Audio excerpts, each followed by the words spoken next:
බුදුරජාණන් වහන්සේ සංඝයාට වස්වසන හැටි දේශනා කළා. ඇසළ පොයට පහුවදා දවසේ තමයි වස්වසන්නේ.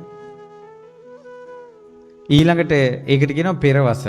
මොන යම් හේතුවකින් බැරි වුණොත් එහෙම ඊළඟට ඇසළ නිකිනි පොයට පසුවස සමාදන් වෙනවා. හැබැයි කටින චීවරයකට හිමිකම් කියන්නේ කටින චීවරයක් පූජා කරගන්න පුළුවන් පෙරවස් වැසූ සංඝයාට පමණයි. ඇසළ පොයටම වස්වසන්න ඕන. ඊට පස්සේ බුදුරජාණන් වහන්සේ වදාලා වස් කාලය ඇතුළත දැන් මං ඉස්සෙල්ලා කිව්වේ වස් කඩා ගන්න නැතුන් ස්වාමීන් වහන්සේ ඉන්න ඕන කියලා. ඒ ඉන්නේ මෙහෙමයි. වස්වසල පළවෙනි දවස් එකක් දෙකක් තමන්ගේ ආරාමයේම වැඩ වාසය කරන්න ඕන. ඉතින් එහාට කරුණකට පිට ගියත් අනිවාර්යෙන් දවස් 7ක් ඇතුළත ආරාමයට එන්න ඕන. ඒකට කියනවා සත්තාකරණයෙන් යනවා කියලා. දවස් 7ක් ඇතුළත වඩින අදහසින් යන්න ඕන.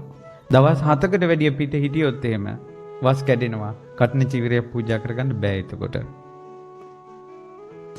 ඊට පස්සේ ඊළඟට තමයි මේ වස් කාලය ඇතුළත ගෙදරකට යන්න පුළුවන් ආරාධනාවක් තිබ්බොත් විතරයි.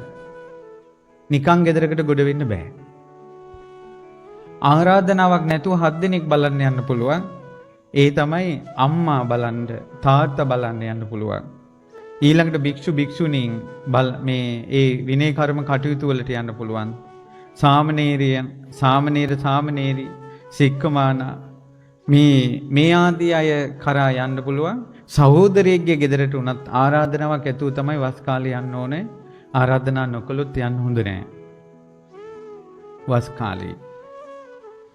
ඉතින් ඔය විදිහට තමයි වස් කාලේ වස් වැසීම ආරම්භ කරන්නේ. අනිවාර්යෙන් වස් වසන්න ඕන. ඊළඟට අනිවාර්යෙන් වස් වසන්න කුටි සෙනසුනක් ඕන. ගස් යට ඊළඟට මේ වන ගොමු අස්සේ සොහොනේ වස් වසන්න බෑ. ඒ කාලේ සමහර අය කලයක් වගේ කුටියක් හදලා මේ වස් වසලා තිනවා ඒත් බෑ. අනිවාර්යෙන් වස් වසන්න ඕන සංඝයා. හැබැයි කුටි සෙනසුනක වස් වසන්න ඕන. ඊට පස්සේ දැන් අපි කිව්වේ අර සංඝයාට වස්වස වැසුවත් එතන ඉන්නේ නැතුව සංඝයා යන හේතු තියෙනවා. ඒ තමයි බුදුරජාණන් වහන්සේ වදාලා වස් වැසූ කාලේ ඒ ස්වාමීන් වහන්සේගේ කුටි සෙනසුන් වලට වග වලසුන් එනවා නම් සිංහයෝ ව්‍යාග්‍රයෝ වලස්සෝ ඒ ස්වාමීන් වහන්සේ වස් කඩාගෙන යන්න කිව්වා.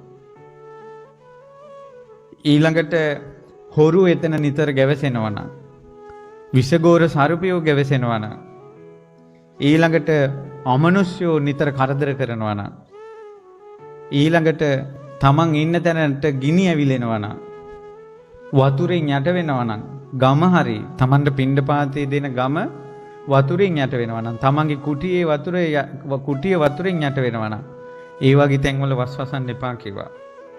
වස් වැසුවත් වස් රකින්න නැතුව යන්න කියලා භාග්‍යතුන් වහන්සේම වදාලා. ඊළඟට තමයි තමන් වස් වසපු තැන දානමාන හරියට ලැබෙන්නේ නැත්තම් එතනත් වස් වසන්න නැතුව යන්න කිව්වා. දානේ ලැබුණත් ඒ දානේ වළඳන්න අමාරු නම් එතනත් වස් වසන්න එපා කිව්වා. භාග්‍යතුන් වහන්සේම වදාළේ.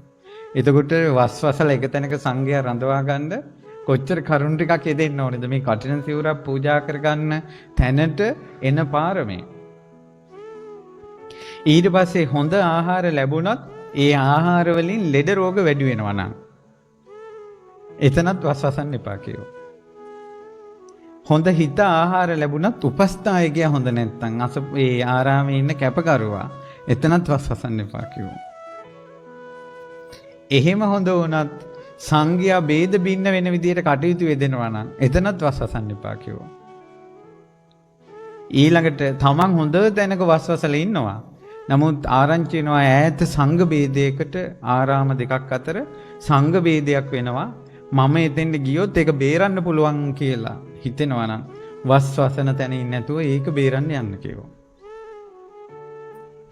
ඔන්න ওই විදිහේ කරුණු කාරණා ගොඩාක් තියෙනවා වස් කාලේ සංඝයාට.